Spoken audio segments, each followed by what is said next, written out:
Friends, we are living through some very scary times.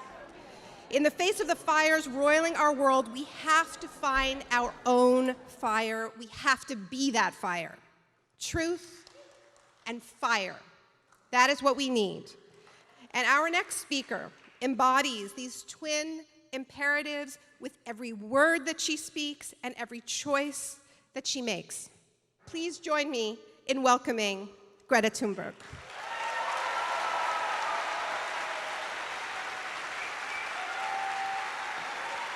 So you've been here for a little bit more than a week now. Do you have any observations to share after having been here for a little while about some of the differences? You use a lot of air conditioning here. There's a lot of differences, and also in the way we talk about the climate crisis. Of course, here it's more like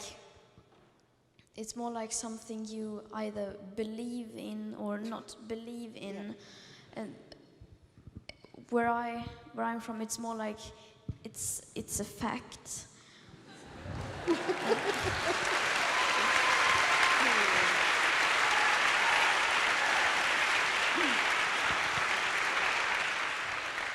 So speaking of facts, one of the consistent messages that you've taken into all of these spaces and that I know you will be continuing to take is that you're not telling politicians what they should do, you're telling them that they should be listening to scientists.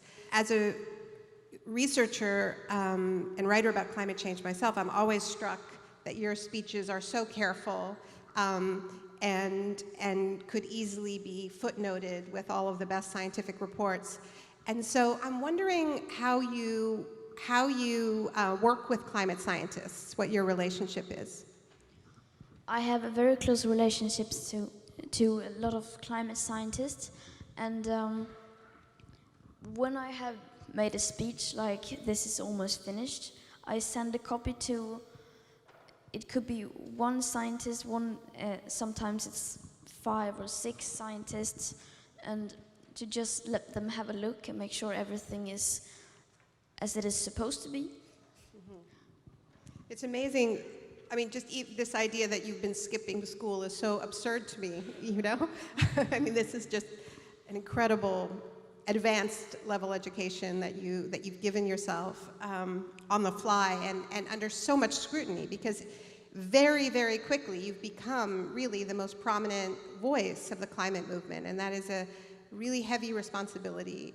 I wanted to ask you about this other responsibility that you've taken on, which has to do with being very public from the beginning about being on the autism spectrum.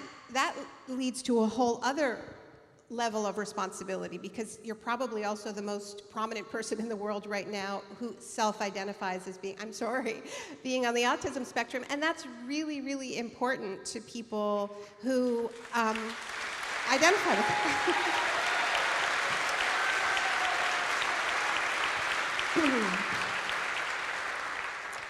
So how have you navigated that? How have you decided to be so public? It's left you open to terrible attacks. How have you made these decisions? I am different from everyone else, and it is thanks to my diagnosis, my Asperger's syndrome, and because without that I wouldn't have noticed this crisis. I remember, because everyone else, they saw the same thing, they saw the same pictures and films as I did, the destruction of nature and what was happening with the climate, but no one of them seemed to really, I didn't understand why their lives wasn't turned upside down like mine was. I can't, for example, understand that someone can say like, yeah, climate change is very important, and then not do anything about it. Because if you know how important it is, then you know that you also have to do something, that you also have a responsibility to do something. And thank you, Greta.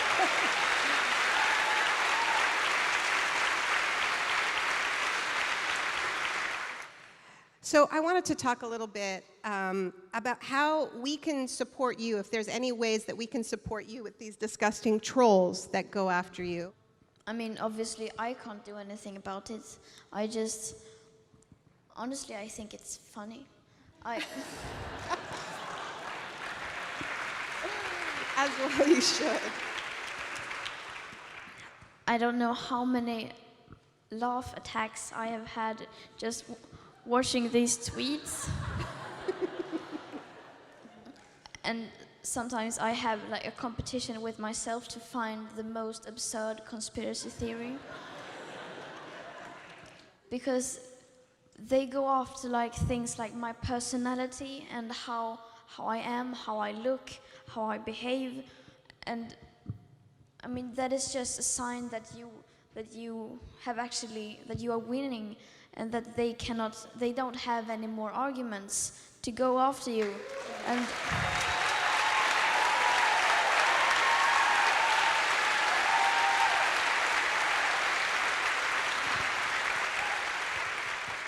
because, I mean, I'm not the enemy, at least I hope not, but many people seem to think that. But they cannot argue against, because I'm only saying what the science is saying, and you can't argue against physics.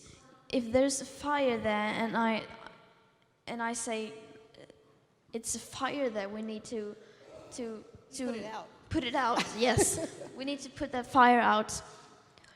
It's like the most reasonable reaction would be that you look at the fire and say like, oh, we need to put it out. Yeah. But now they seem to be like, they look at the fire and they look at me like, what are you wearing? And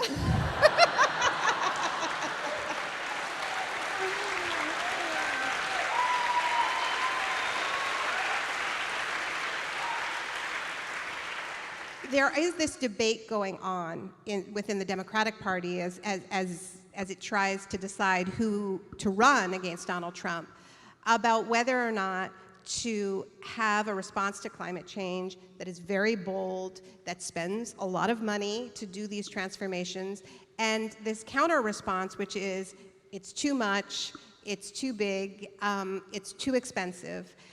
Do you have anything to add to these debates about just, in particular, the idea that it's kind of too expensive to deal with climate change? I mean, the money is there. If we can save the banks, then we can save the world. I mean,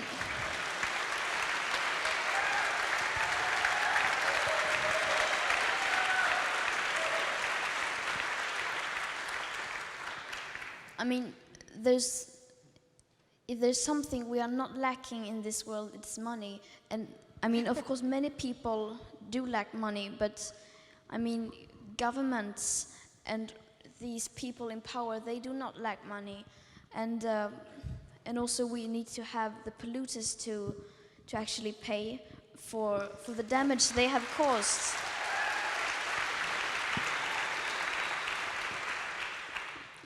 So, I mean, to that argument, I would not even respond to that argument, because it has been said so many times, the money is there.